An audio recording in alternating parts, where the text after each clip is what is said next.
యోహాను సువార్త 17.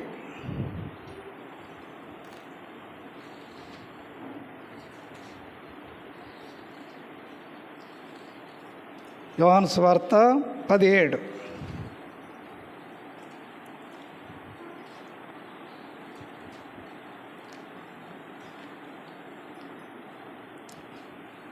ఐదో వచనం అందరం కలిసి చదువుదాం. యోహాను సువార్త 17:5. తండ్రి, లోకం పుట్టకమునపు నీ యొద్ద నాకు ఏ మహిమ ఉండెనో ఆ మహిమతో నన్ను ఇప్పుడు నీ యొద్ద మహిమపరచుము. ప్రార్థన చేద్దాం. వాక్య ధ్యానం కొరకు ప్రభు సన్నిధిలో ప్రార్థన చేసి ప్రభు వైపు చూద్దాం. పరిశుద్ధుడు అయిన తండ్రి, కొన్ని మాటలు లేఖన భాగంలో నుండి అనుగ్రహించి నీ దాసుని అభిషేకించి శిలువ రక్తం సర్వ శరీరములో ప్రోక్షించి స్థలాన్ని పవిత్రపరిచి దాసుని అభిషేకించి ఆరాధన వర్తమానమునిచ్చి కృపనిమని ఇంకా రావాల్సిన ప్రియులు మార్గ మధ్యములో తోడై ఉండుమని సంఘాన్ని సమకూర్చుమని యేసు ప్రభు నామమున స్తుతించి ప్రార్థిస్తున్నాం తండ్రి. ఆమేన్.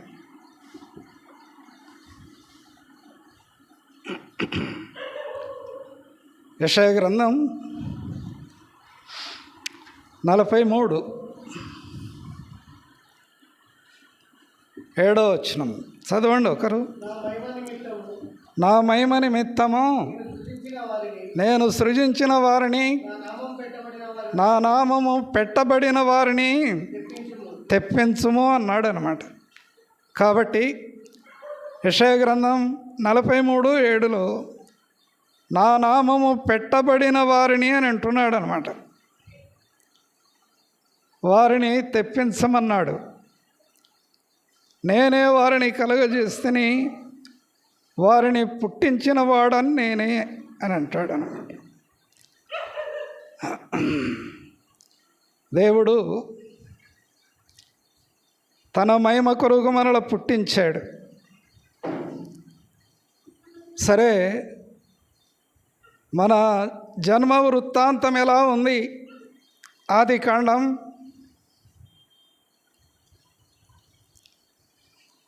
1వ అధ్యాయం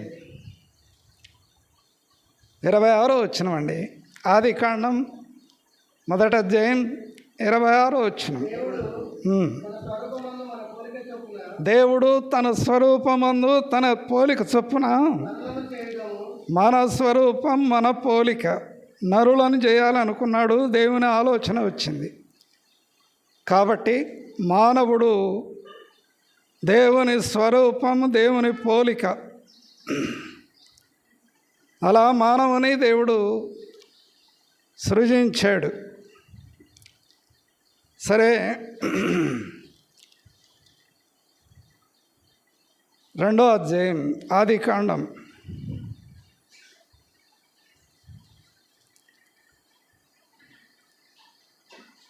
7వ వచనం.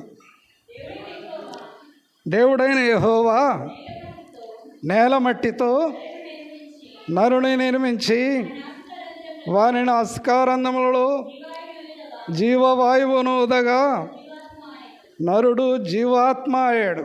కాబట్టి మన స్వరూపం మన పోలిక చొప్పున నరులను చేయాలని ప్రభు సంకల్పం. దేవుడు సరే తన స్వరూపము తన పోలికలో మానవులు చేయాలనుకున్నప్పుడు ఎలా చేయాలి, దేంతో చేయాలి అనేది ఒకటి ఆత్మీయమైన తలంపు 7వ వచనంలో చెప్పాడనమాట. మానవుడు ఎలా తయారు చేయబడ్డాడు? 7వ వచనం. దేవుడైన యెహోవా నేల మట్టితో నరుని నిర్మించాడట. వాని నాసికారంధ్రములో జీవాత్మను ఊదగా నరుడు జీవాత్మ అయను అని అంటాడనమాట. శరీరం మట్టి. రెండవది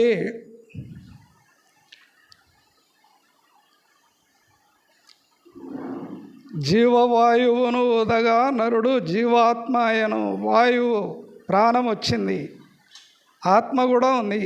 మానవుడు 3 భాగాలు. తెసలోనీయులకు రాసిన పత్రిక 5వ అధ్యాయం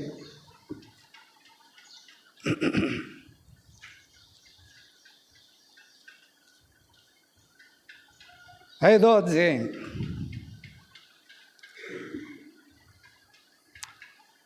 23వ వచనమండి. తెసలోనీయులకు రాసిన పత్రిక, మొదటి తెసలోనీయులకు రాసిన పత్రిక 5వ అధ్యాయం 23వ వచనం.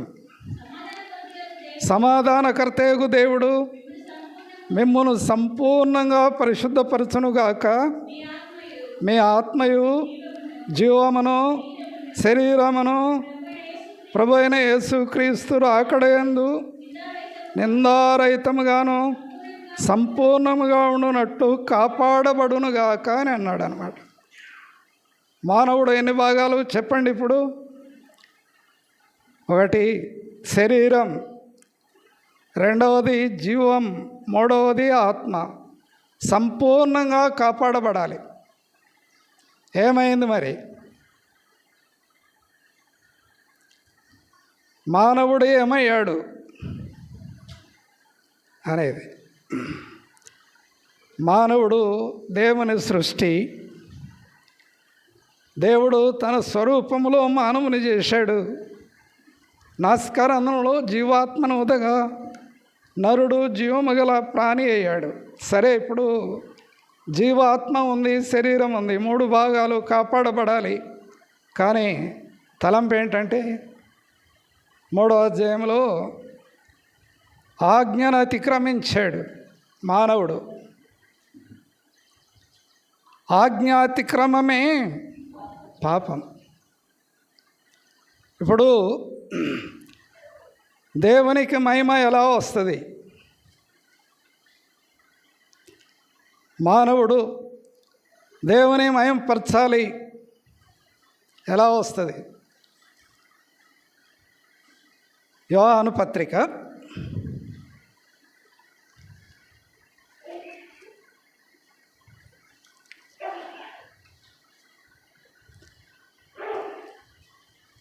1 యోహాను పత్రిక 3వ అధ్యాయం 1 యోహాను 3వ అధ్యాయం 4వ వచనం.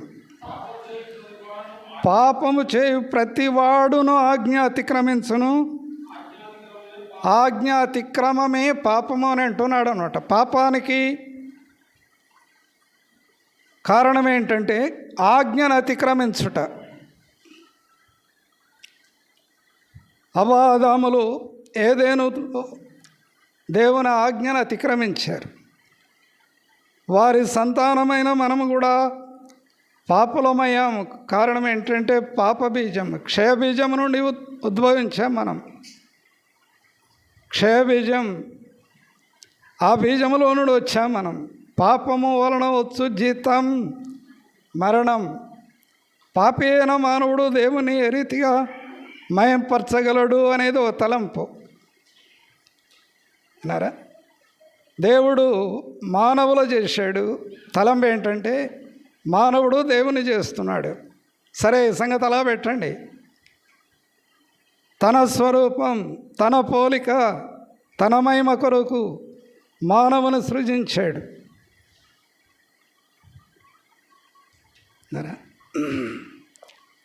యోబు గ్రంథం 33:4.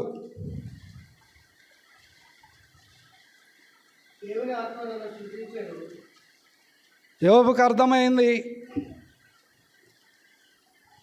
యోబు ఏమంటున్నాడు? చదువు. దేవుని ఆత్మ నన్ను సృజించెను, సర్వశక్తుని యొక్క శ్వాస నాకు జీవాన్ని ఇచ్చింది. శ్వాస వచ్చింది, జీవం వచ్చింది. నాసికారంధ్రంలో జీవాత్మ గలవాడయ్యాడు మానవుడు. నాసికారంధ్రంలో జీవాత్మను ఉదగా నరుడు జీవము గల ప్రాణి అయ్యాడు. దేవుని ఆత్మ మానవునిలో ఉంది. ప్రాణము దేవుడిచ్చాడు, శరీరం దేవుడిచ్చాడు. కారణం ఏంటంటే నాకు మహిమ రావాలి. ఈ సృష్టి వలన, ఈ మానవుని వలన నాకు మహిమ రావాలని ప్రభువు కోరాడు అనమాట. యోబుకు అర్థమైంది శ్రమల ద్వారా. తన జన్మ వృత్తాంతం ఏంటో అర్థమైంది యోబుకు. కాబట్టి ఆ యోబు ఇలా రాస్తాడనమాట. దేవుడు నాకు జన్మనిచ్చాడు, జీవాన్నిచ్చాడు, దేవుని ఆత్మను సృజించింది. చూడండి ఒకసారి ఆది కాండం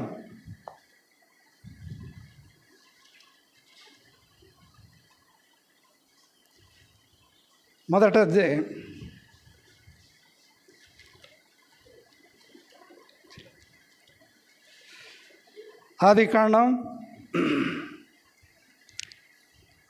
1వ అధ్యాయం 1-2 వచనాలు చదవండి, అర్థమైంది.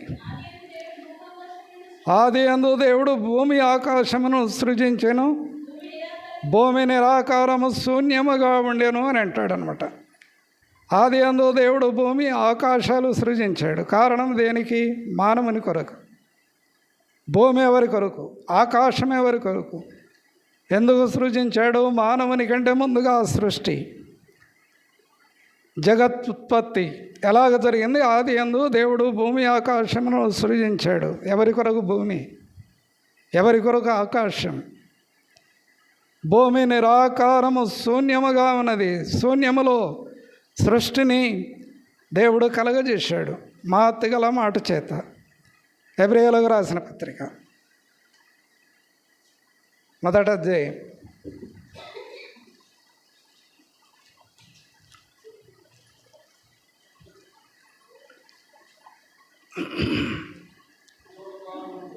1వ వచనం, 1వ అధ్యాయం 1వ వచనం. పూర్వకాలమందు నానా సమయముల్లో నానా విధములుగా ప్రవక్తల ద్వారా మన పితరులతో మాట్లాడిన దేవుడు అనమాట. దేవుడు మాట్లాడేవాడు, సృష్టికర్త. నానా రీతులుగా, నానా విధాలుగా మాట్లాడాడు ప్రవక్తల ద్వారా కూడా.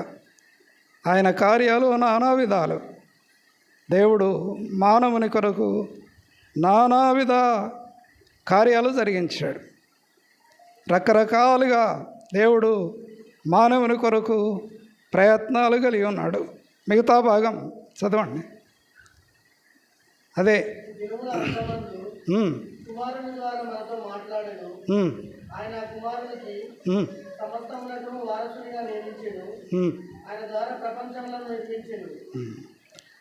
చూడండి, ప్రభు సమస్తము కలగజేశాడు. ఈ దినముల అంతమందు కుమారుడి ద్వారా మనతో మాట్లాడుతున్నాడు.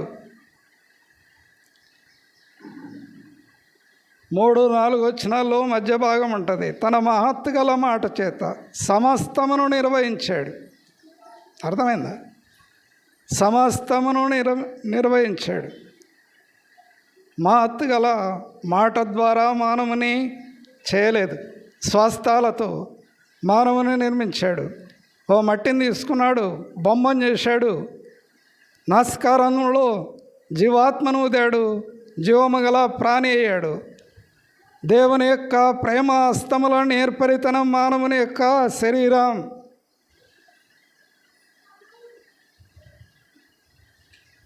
అర్థమైందా? ఆ శరీరంలో ప్రాణాన్ని పెట్టాడు. ప్రాణము ఆ శరీరానికి వచ్చింది. మట్టిలో ప్రాణాన్ని పోశాడు, ఆత్మను ఊదాడు, నరుడు జీవాత్మ అయ్యాడు. ఇప్పుడు ఆపరేషన్ ఎలా చేస్తారు అనేది చూస్తే అర్థమైంది. శరీరంలో ఆపరేషన్ ఎలా చేస్తారు, డాక్టర్లు ఎలా చేస్తారు అనేది అర్థమైంది. రక్తం దగ్గర పెట్టుకోవాలంటారు వాళ్ళు. అర్థమైందా? ఆ రక్తం పోయేటప్పుడు వాళ్ళకు గుండె ధైర్యం ఉంటుందండి ఆపరేషన్ చేయడానికి. ఒక శరీరాన్ని ఆపరేషన్ చేస్తే రక్తం ఉంది, రక్తమే ప్రాణం. విన్నారా? దేవుడు ఒక సృష్టి మానవుని ఎలా అద్భుతంగా తయారు చేశాడు, ప్రాణం ఎలా ఇచ్చాడు, ప్రాణం ఎలా ఇచ్చాడు. ఆ ప్రాణము రక్తమే. అర్థమైందా? ఆ ప్రాణము రక్తం.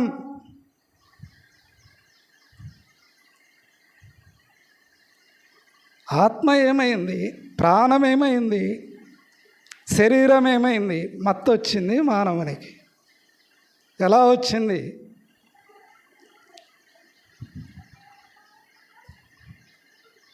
విన్నారా? 2వ అధ్యాయం ఆదికాండం 1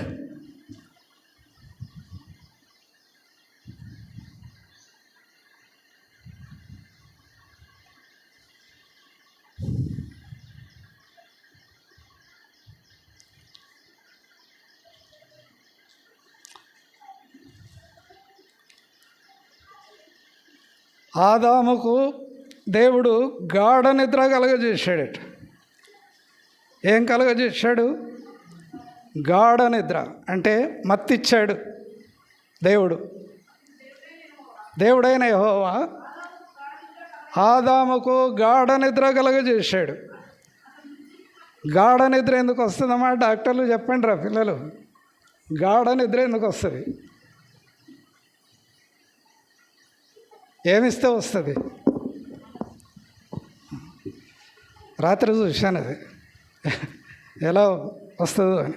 గాఢ నిద్ర మనం తీసుకునే నీళ్ళలో మత్తుంది, గాలిలో మత్తుంది, ఆహారంలో మత్తుంది. అర్థమైందా? మానవుడు ఏ పరిమితిలో గాఢ నిద్రలోనికి వస్తాడనేది దేవునికి తెలుసు. ఆహారం ఎక్కువైతే నిద్ర వస్తుంది, శరీరం అలసిపోతే నిద్ర వస్తుంది. తాగే నీళ్ళు, పీల్చే గాలి, తీసుకునే ఆహారం, వాతావరణాన్ని బట్టి మానవుడు మత్తులోనికి వస్తాడు. కానీ పరిమితి ఉంది. కానీ దేవుడు ఆదామును గాఢ నిద్రలోనికి దించి ప్రక్కలోని ఎమకను తీసి ఆ ఎమకను ఒక స్త్రీగా తయారు చేసి ఆదాము దగ్గరికి తెచ్చి, నరుడు ఒంటరిగా ఉండడం మంచిది కాదు అని దేవుని సంకల్పం ఆ రీతిగా ఏకం చేశాడు భార్య భర్తలను. భూమి ఉంది, ఆకాశం ఉంది, సూర్యచంద్రాలు సమస్తం ఉంది. కానీ నరుడు ఒంటరిగా ఉండడం మంచిది కాదు. వానికి సాటి అయిన సహాయం ప్రక్కలోనుని తీశాడు. భార్య భర్తలు భూమి మీద పెట్టాడు. ఫలించండి, అభివృద్ధి పొందండి, ఆత్మీయంగా నిరభ్యంతరంగా తోటలో ఉన్న పండ్లని తినమని చెప్పాడు. కానీ అపవాదికి చోటిచ్చారు వాళ్ళు. సృష్టి రహస్యం 3వ అధ్యాయం ఆదికాండం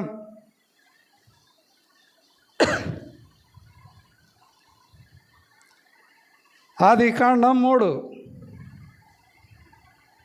మొదటి వచనం. దేవుడైన యెహోవా సమస్త భూజంతువులలో సర్పము యుక్తి గలదటండి. సర్పానికి అవకాశం వచ్చింది. అర్థమైందా? సమస్త సృష్టి దేవుని, మానవుడు దేవుని వాడు, ఆదాము దేవుని వాడు, అవ్వా దేవుడు కలగజేశాడు. మధ్యన అపవాది వచ్చాడు.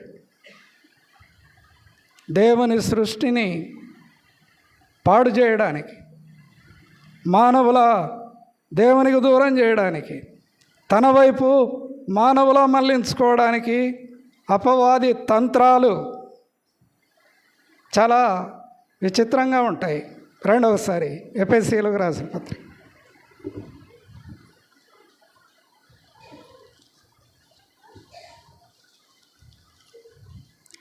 6వ అధ్యాయం 10-11 వచనాలండి.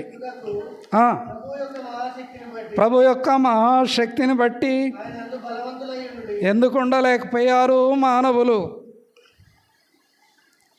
ప్రభువు మహాశక్తి గలవాడు, మహత్తు గల మాట చేత సమస్తాన్ని కలుగజేసిన వాడు. సృష్టి యావత్తు కలుగునుగాకంటే అయింది. ఆయన మాటలో శక్తి ఉంది, కానీ మానవుడు ఆ శక్తిని ఎందుకు కోల్పోయాడు? ఇదే తలంపు. మానవుడు మహాశక్తిని ఎందుకు కోల్పోయాడు? అపవాదిని ఎందుకు జయించలేకపోయారు ఇద్దరు కలిసి? కారణం ఏంటంటే అపవాది ఎలాంటి వాడు అనేది ప్రాముఖ్యమైన విషయం.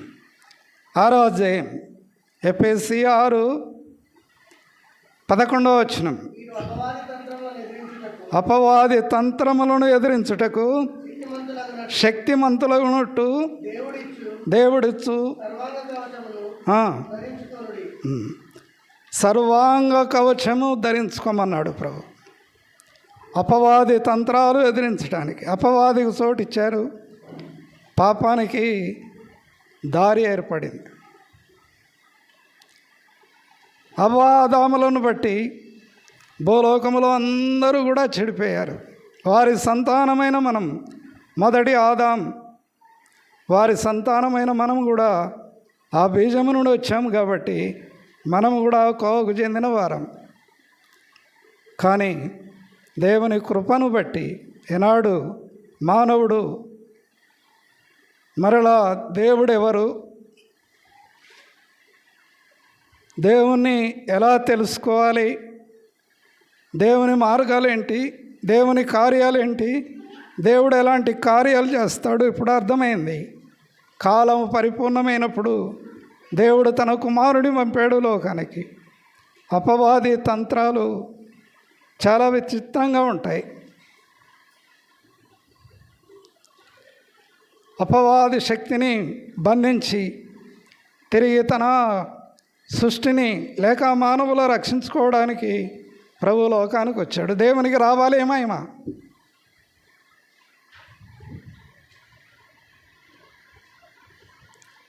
యెషయా గ్రంథం 43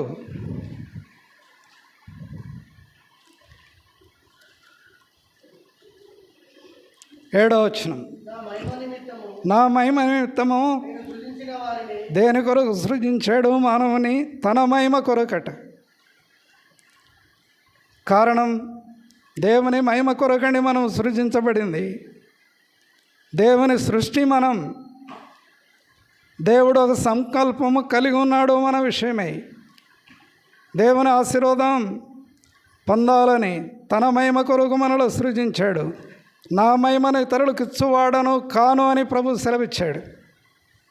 కానీ అపవాది ఎలా దొంగిలించాడు, ఎలా మోసం చేశాడు. దేవునికి ఎందుకు మహిమ రాకుండా అపవాది అడ్డగించాడు. కారణం ఏంటంటే కొరింథీయులకు రాసిన పత్రికలో రాయబడింది. 2 కొరింథీ 4:4.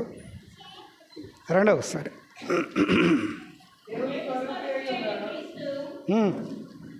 చదవండి.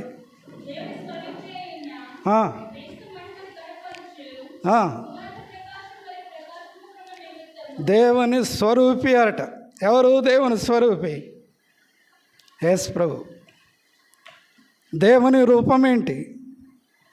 యేసు ప్రభు చూపించాడు. దేవుని ప్రేమ ఏంటి? యేసు ప్రభు చూపించాడు. దేవుడు ఎవరు? యేసు ప్రభు చూపించాడు. దేవునికి మహిమ ఎలా రావాలి? యేసు ప్రభు చూపించాడు. యేసు ప్రభు దేవుని స్వరూపి. మనము ఆ స్వరూపాన్ని కోల్పోయాం, మహిమను కోల్పోయాం, ఆయన సన్నిధి భాగ్యాన్ని కోల్పోయాం. అపవాదికి లోనై, అపవాది తంత్రాలకు లోనై, మన పితరుడైన ఆదాము వలన వచ్చిన బీజమైన మనం కూడా కొంతకాలం అపవాది శక్తుల కింద కుతంత్రాలలో చిక్కుకొని ఆ మహిమను చూడలేకపోయాం. ఆది కాండంలో చూశాం, మానవుడు దేవుని స్వరూపి. ఆ రూపాన్ని కోల్పోయాడు, మహిమను కోల్పోయాడు. ఎప్పుడు పౌలు రాస్తాడు, మళ్ళీ చదువమ్మా, కొరింథీ.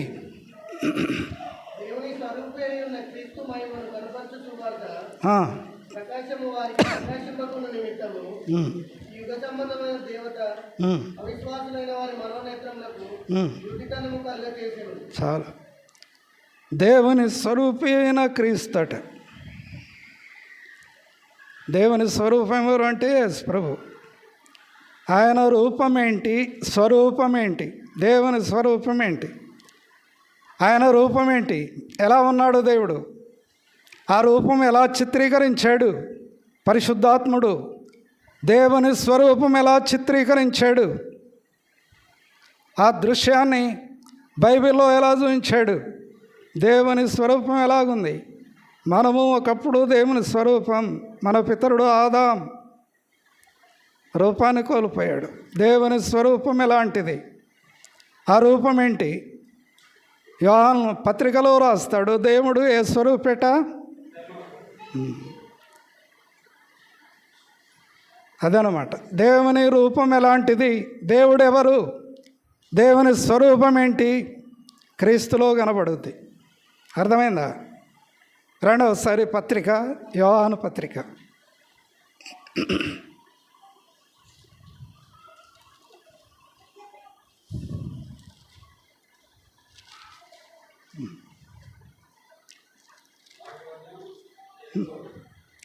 చదవను.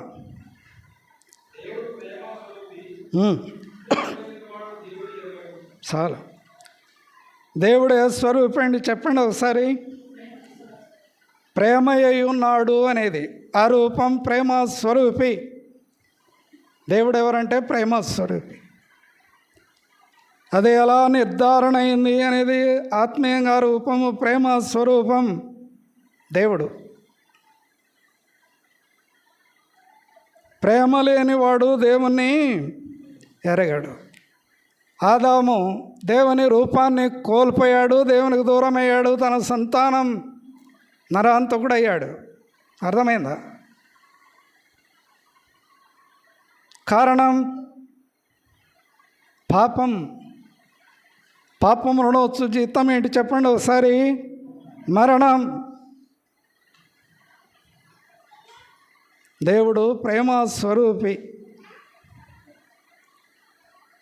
రెండవది, దేవుడు ఎవరు అనేది ఇంకా చెప్తాం. యోహాను సువార్త 3:16 మనకు తెలుసు వాక్యం. అది కాదు, యోహాను సువార్త. దేవుడు లోకమును ఎంతో ప్రేమించాడట. అర్థమేంటి? దేవుడు ప్రేమ స్వరూపి.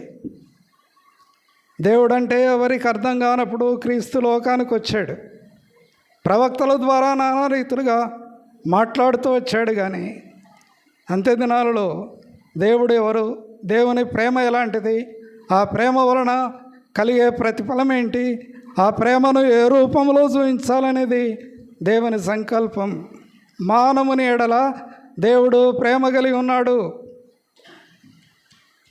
తన మహిమ కొరకు మానవుని చేసి భూమి మీద ఆయుస్సు ఇచ్చి, ఆరోగ్యం ఇచ్చి, ఆత్మనిచ్చి, ప్రాణాన్నిచ్చి, ఆయుస్సు ఇచ్చి భూమి మీద కాపాడి మానవుడు దేవుని మహిమపరచాలి అనేది దేవుని కోరిక. కానీ మహిమను అడ్డగించాడు, దేవుని సన్నిధికి రాకుండా చేశాడు.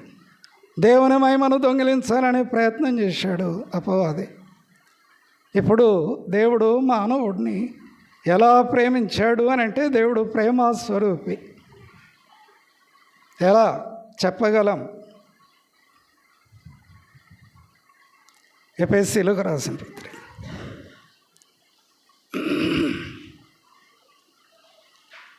ఎఫెసీ 2వ అధ్యాయం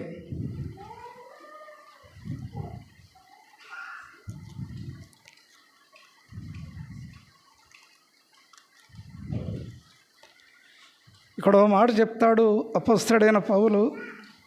2వ అధ్యాయం అండి, మొదటి వచనం. అపరాధముల చేతను పాపముల చేతను మీరు సచ్చిన వారై ఉండగానే అంటాడు. మనం అనలేదు, నువ్వు అనలేదు, మీరు అన్నాడు పౌలు. మనమందరం కూడా మనము పాపముల చేత అపరాధముల చేత ఏమయ్యాము? సచ్చిన వారమండి. అపరాధ పరిహారార్థ బలి, లేవ్యాకాండమనాది దినవాక్యాలు బలులు రకరకాలుగా ఉన్నాయి. ఏ బలి దేనికి ఉపయోగించాలి, ఎలా బలి అర్పించాలి అనేది. ఈరోజు దినవాక్యం ఏంటంటే ఒక పక్షిని వధించాలి, దాని రక్తములో ప్రాణమున్న పక్షిని ఉంచాలి. అర్థమైందా? పక్షిని వధించాలి, 2 పక్షుల్లో ఒకదాన్ని వధించాలి, ప్రాణమున్న పక్షిని ఆ రక్తములో ముంచాలి, తర్వాత వదిలిపెట్టాలి. ఏమైంది? ఆ పక్షి ఎవరు? వదిలిపెట్టబడి రక్తములో ముంచబడిన పక్షి ఎవరు? అర్థమైందా?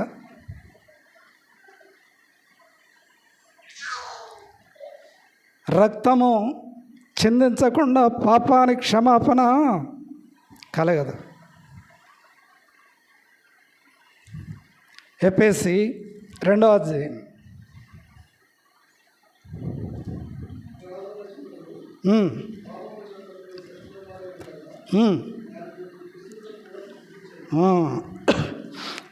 మీ అపరాధముల చేత పాపముల చేత మీరేమయ్యారు? సచ్చిన వారై ఉండగానే అంటాడు. ప్రాణమున్న సచ్చిన వానితో సమానం మానవుడు. పాపానికి ప్రాయశ్చిత్తం కలగలేదు. ఆత్మీయంగా మానవుడు దేవుని సన్నిధిలో దేవుని దృష్టికి చనిపోయిన వాడు. ప్రభు రక్తం కిందికి రాని ప్రతి వ్యక్తి కూడా మృతుడు. అర్థమైందా? సచ్చినవాడు ఎలా ఆరాధన చేయగలడు? అది పాయింట్ అన్నమాట. అపవిత్రుడు ఎలా ఆరాధన చేయగలడు? దేవుని సన్నిధికి ఎలా రాగలడు? దేవుని సావాసం ఎలా చేయగలడు? దేవునికి మహిమ ఎలా తీసుకురాగలడు? ఎలా దేవుని మహిమపరచగలడు అనేది ఒక ప్రశ్న. బైబిల్ మానవుడు ఇంతకుముందు చెప్పినట్టు అపవాది క్రియలకు, అపవాది తంత్రాలకు లోనై అపవాది మాట వలన దేవుని ఆజ్ఞను అతిక్రమించి, ఆజ్ఞాతిక్రమము పాపము వలన మానవుడు దేవునికి దూరమైన వాడు ఏ రీతిగా ఆరాధన చేయగలడు? మహిమ ఏ రీతిగా తీసుకురాగలడు? తిరిగి ఆ మహిమను సమకూర్చాలి మానవునిలో. మానవుని ద్వారా దేవునికి మహిమ రావాలి. ఈ తలంపు. రండి, యోహాను సువార్త 17.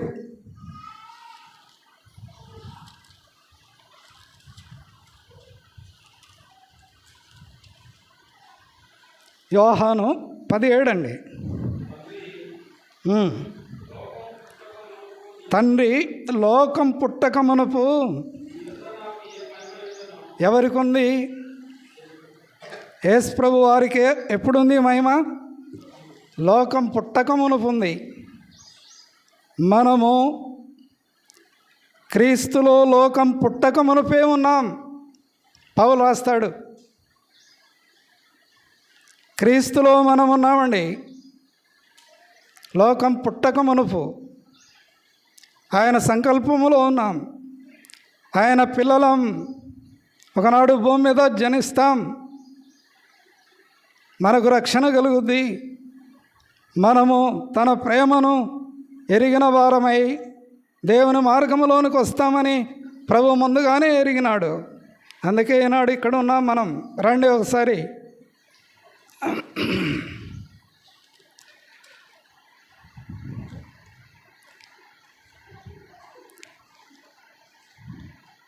జగత్పునాది ఎఫెసీ.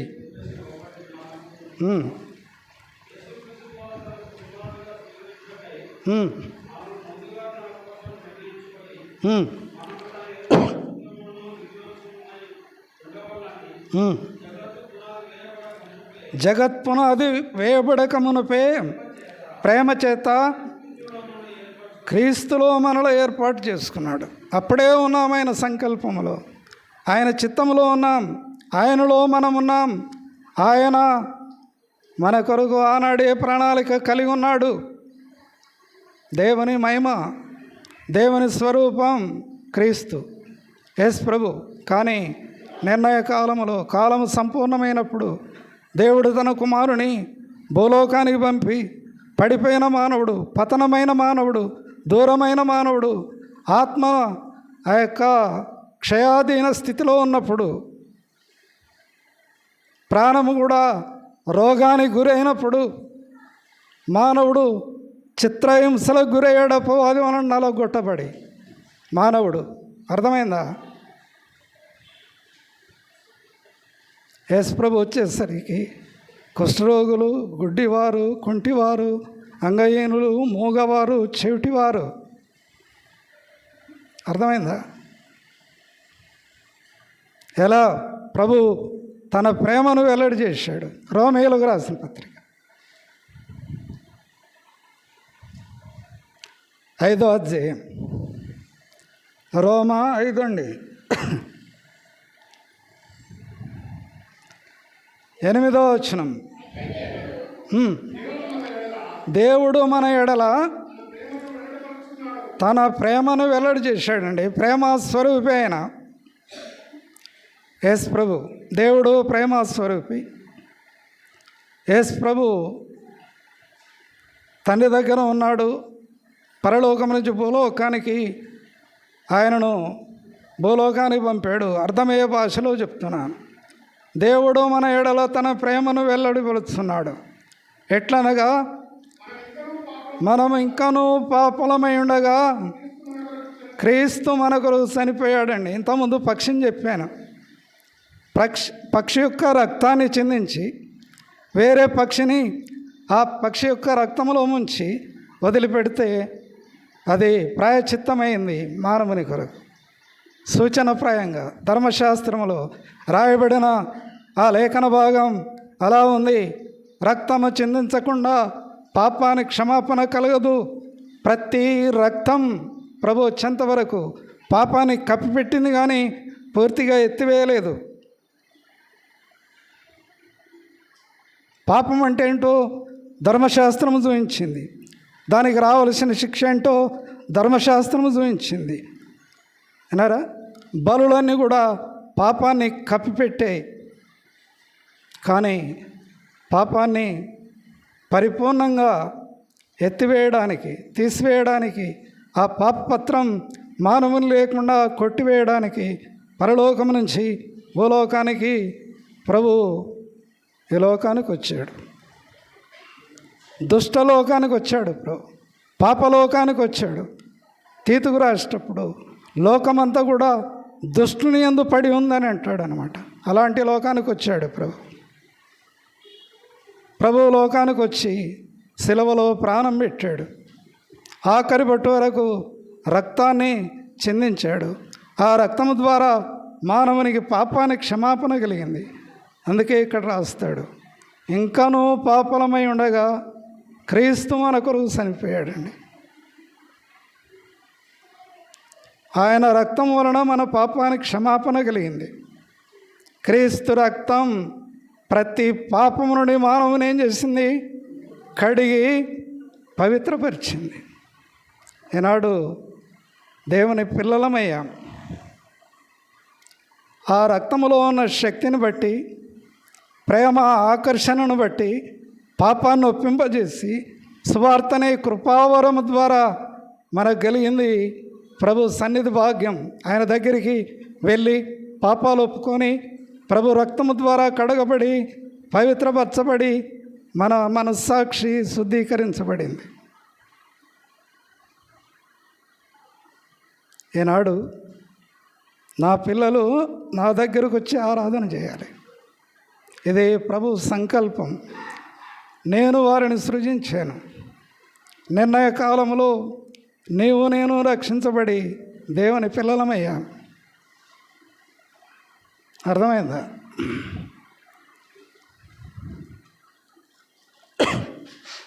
ఆరాధన ఎలా చేయాలి అనే దానికి నిబంధనలు ఉన్నాయండి. వాట్సాప్లో పెట్టాడు ప్రభుత్వం, నియమ నిబంధనలు పెట్టాడు.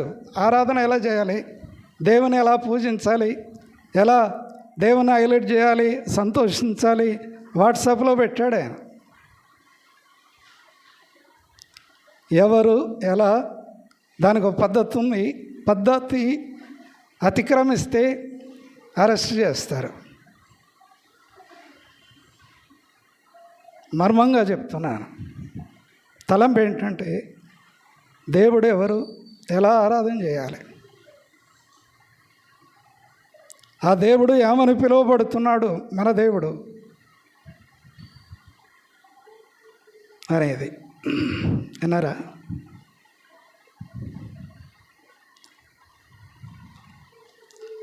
రెండోసారి కొలస్సీయులకు రాసిన పత్రిక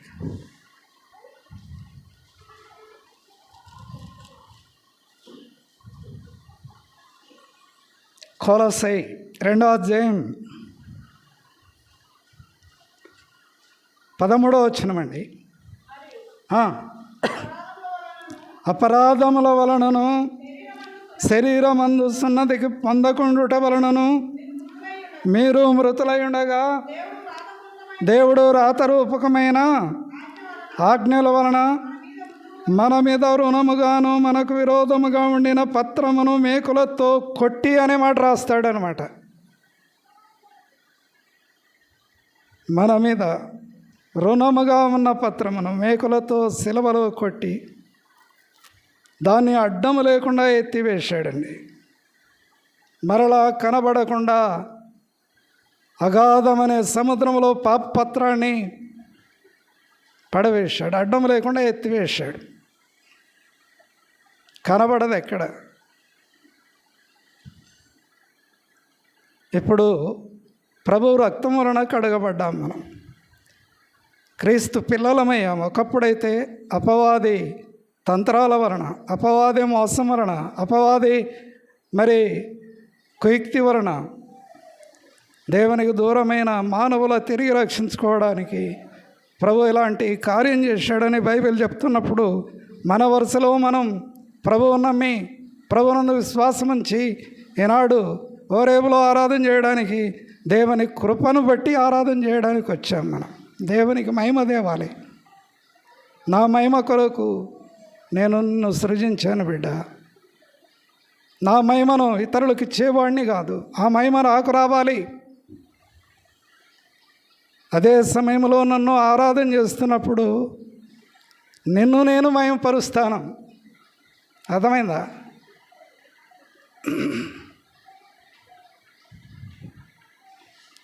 రాత్రి ఒక మాట చెప్పాలనుకున్నాను, అవకాశం దొరకలేదు. రెండోసారి పరమగీతం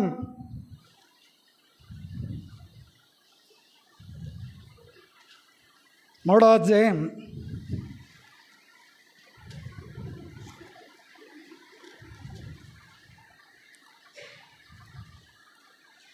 11వ వచనమండి.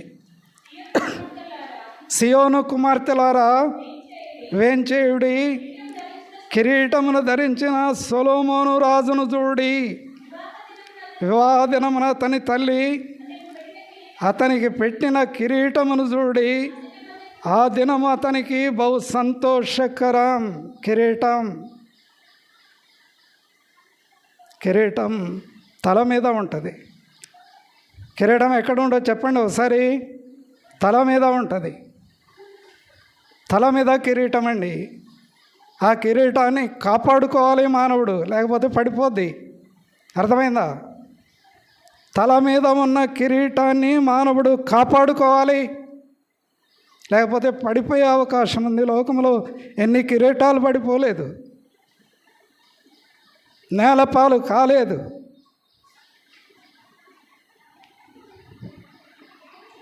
కిరీటం కాపాడుకోవాలి. సంవత్సరాన్ని దేవుడు దయా కిరీటంగా ఇస్తున్నాడు. కిరీటం అంటే ఘనత అండి. రండి, కీర్తనలు 8వ అధ్యాయం. సంవత్సరాన్ని దేవుడు కిరీటంగా ఇచ్చాడు. తలంపు ఏంటంటే, ఇది అంశం కాకపోయినా చెప్తున్నాను. తలంపు ఏంటంటే, మానవుని దేవుడు భూమి మీద కాపాడి భద్రపరిచి నేటి వరకు సజీవ లెక్కల్లో ఉంచి సంవత్సరానికి కిరీటంగా ఇచ్చి ఈనాడు ప్రభు సన్నిధికి రాగలిగే కృప ఇచ్చి జీవ కిరీటం అన్నాడు. దీన్ని జీవ కిరీటం అన్నాడు. ఈనాడు బ్రతికున్నావంటే దేవుని కృప, దేవుడిచ్చిన ఘనత. అది ఈరోజు చూస్తున్నాం మనం. చదవనా? సంవత్సరమును దయా కిరీటం ఇచ్చాడండి దేవుడు. అర్థమైందా? దేవుడు ఒక సంవత్సరం కిరీటం ఇచ్చాడు. ఈరోజు ఉన్నామంటే దేవుని కృప, ఇదో కిరీటమే మనకు. అర్థమైందా? మొన్న వాట్సాప్లో చూశాను, ఓ సహోదరి మహిమలోని పిలువబడింది. హఠాత్తుగా వెళ్ళాలనుకున్నాము, వెళ్ళాము అక్కడికి. అంతకుముందు మీటింగ్కి వచ్చింది ఇక్కడికి. ఆమె పాస్టర్ గారు ప్రార్థన చేయమని అడిగింది. వచ్చే వారం మహిమలోని పిలువబడింది. అక్కడికి వెళ్ళి చూడాల్సి వచ్చింది. తలంపు ఏంటంటే, ఈనాడు సజీవులుగా ఉన్నాం మనం. ప్రభు కృప ఇచ్చాడు. ఇది ఘనత. మొదటిది రక్షణ ఇచ్చాడు. రక్షణలో కొనసాగించి ఆత్మీయంగా కాపాడి దినదినం మనలో భద్రపరుస్తూ సంవత్సరం తర్వాత సంవత్సరం, రోజు తర్వాత రోజు, గంట తర్వాత గంటలు కాపాడి భద్రపరిచి ప్రభు కృప ఇస్తున్నాడు. ఇది ఒక ఆత్మీయమైన ఘనత మనకు దేవుడు సజీవ లెక్కల్లో ఉంచాడు. దేవునికి మహిమ దేవాలి, ప్రభువును మహిమపరచాలి, ప్రభువును ఆరాధన చేయాలి, ప్రభువును స్తుతించాలి. మన కొరకు ప్రాణం పెట్టినవాడు మన ప్రభు. శిలువలో రక్తాన్ని ఆఖరి బొట్టు వరకు కార్చినవాడు. ఆ రక్తములో ప్రతి భాగాన్ని కడిగి పవిత్రపరిచాడు. ప్రతి అవయవాన్ని కాపాడుతూ వచ్చాడు. అర్థమైందా?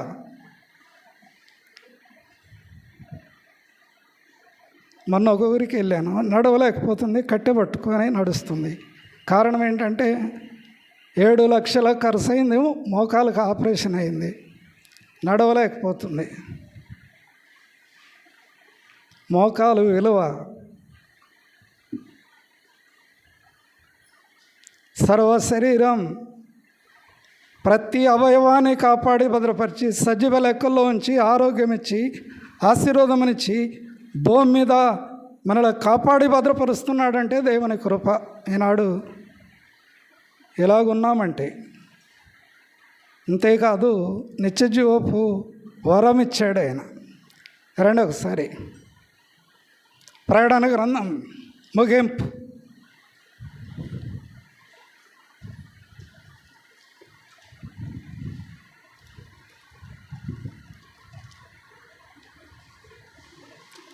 ఐదో అధ్యాయం.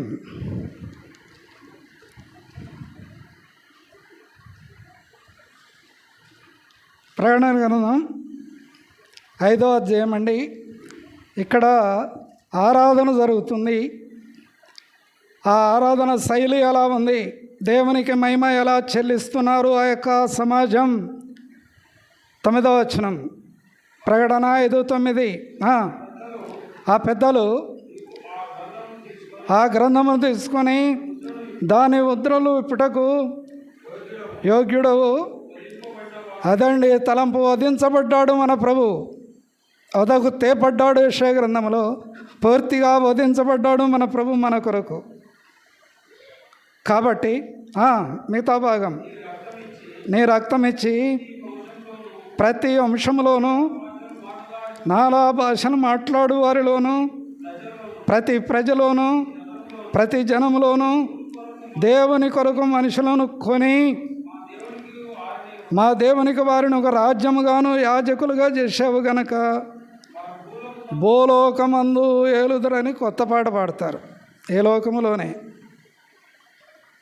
తలంపు ఏంటంటే, ఆయా భాషల్లో ఆయా జనాంగం ఆయా వంశాలు ఆయా రీతులుగా రకరకాలుగా ప్రభునందు విశ్వాసం ఉంచి ప్రభు ప్రేమను రుచించి ప్రభు రక్తం వలన కడగబడి ప్రభు బిడ్డలై సంఘములో చేర్చబడి సంఘముగా కట్టబడిన సమాజం సార్వత్రికములో ఆరాధన చేస్తుంది. ఈనాడు ఆ వలయంలో మనం ఉన్నాం. లేకపోతే ఎక్కడో ఉండాలి బుక్ పట్టుకొని దేవునికి ఎంత ఇస్తున్నాను.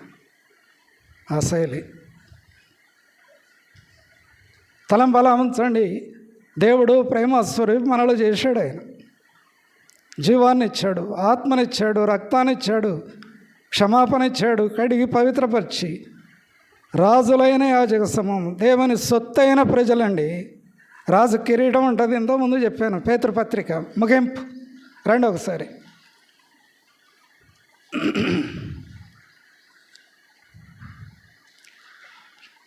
రెండో అధ్యాయం 1 పేతురు 2 9వ వచనం.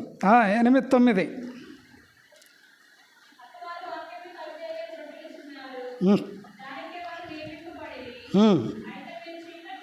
చీకటిలో నుండి ఆశ్చర్యమైన కన వెలుగులోని మిమ్మల్ని పిలిచిన వాని గుణాతిశయములను ఆరాధన చేసేటప్పుడు ఆయన గుణం ఏంటో, ఆయన లక్షణం ఏంటో, ఆయన ఎలా ప్రేమించాడో అది ప్రచురం చేయడానికి ఆరాధనలో అర్థమైద్ది. ఒక వ్యక్తి ఆరాధన చేస్తుంటే రెండో వ్యక్తి ఆమె అని చెప్తాడు. అర్థమైందా? ఆరాధన శైలి ఎలా ఉండాలనే గుణ లక్షణాలను మనం ఆరాధనలో వెల్లడి చేస్తున్నాం. ఆశ్చర్యమైన వెలుగులోనికి వచ్చాడు. ఏర్పరచబడిన వంశం, రాజులైన యాజక సమూహం, పరిశుద్ధ జనం, దేవుని సొత్తైన ప్రజలండి. మనం ఎవరి సొత్తు? మనం దేవుని సొత్తు. ఏర్పరచబడిన వంశం, రాజులు. ఇంతకుముందు చెప్పాను, కిరీటం ఉంటుంది రాజులకని. యాజకులకు దైవ ప్రవేశం అతి పరిశుద్ధ స్థలంలోనికి వెళ్ళే అవకాశం ఉంది. అలాంటి స్థాయిలోని తెచ్చాడు. దేవుని సొత్తైన ప్రజల్లోని తెచ్చాడు. మనడ దేవుని పిల్లలమయ్యాం. ఈ లోకంలో ఇది, పరలోకంలో మన కొరకు గొప్ప ఆశీర్వాదమును సిద్ధం చేస్తున్నాడు. అది రెండో వర్తమానం. అన్న లేట్ అయింది కాబట్టి నేను వర్తమానం తీసుకోవాలనేది, కంటిన్యూ చేయాలనేది అలా తలంపు వచ్చి ఇలా వర్తమానం ఇస్తున్నాను. ఇచ్చిందని ఎందుకు స్టార్ట్ చేయాలని ఇంతవరకు వాక్యం చెప్పాను. వాక్య పేలులో కొద్ది సమయం ఆరాధన చేస్తాం. దేవుడు తన వాక్యాన్ని దీవించునుగాక. రండి, పాట పాడేవాళ్ళం.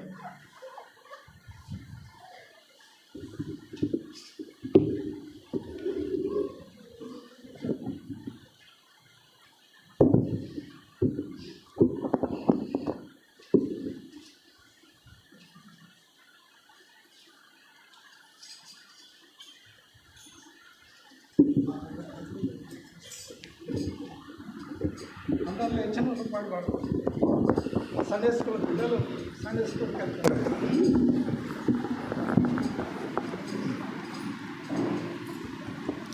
పాట సంఖ్య 201. పాత పాటల పుస్తకం అయితే పాట సంఖ్య 199. ఇంకా పాత పాటల పుస్తకం అయితే పాట సంఖ్య 738. ఆరాధనలకు యోగ్యుడవు, ఆరాధనలకు యోగ్యుడవు, స్తుతి గీతాంబులకు పాత్రుడవు, స్తుతి గీతాంబులకు పాత్రుడవు. ప్రభు యేసు నిన్ను పూజింతును, ప్రభు యేసు నిన్ను పూజింతును, మనసార నిన్నే కీర్తింతును, మనసారా నిన్నే కీర్తింతును. ఆరాధనలకు యోగ్యుడవు, ఆరాధనలకు యోగ్యుడవు. చివరి చరణం. నశించిన నన్ను వెదకితివి, నశించిన నన్ను లేపితివి, నశించిన నన్ను వెదకితివి, నశించిన నన్ను లేపితివి, నా శాపమును చూపించితివి,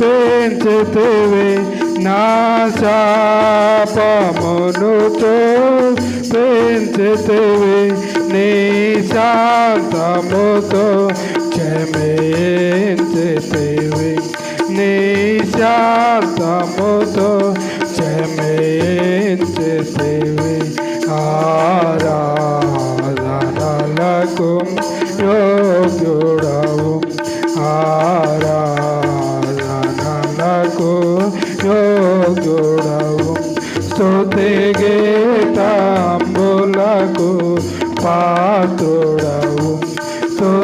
గీతములకు పాత్రుడవు ప్రభు యేసు నిన్ను పూజింతును ప్రభు యేసు నిన్ను పూజింతును మనసారా నిన్నే కీర్తింతును మనసారా నిన్నే కీర్తింతును ఆరాధనలకు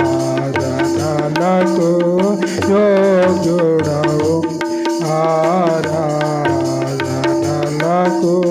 యోగ్యుడవు. సరే అండి, ఒక సహోదరుడు ముందు ఆరాధన చేస్తాడు, తర్వాత సండే స్కూల్ టీచర్ మార్చి ఒక సహోదరుడు ఒక సహోదరి వాక్య వెలుగులో చేస్తాం ఆరాధన.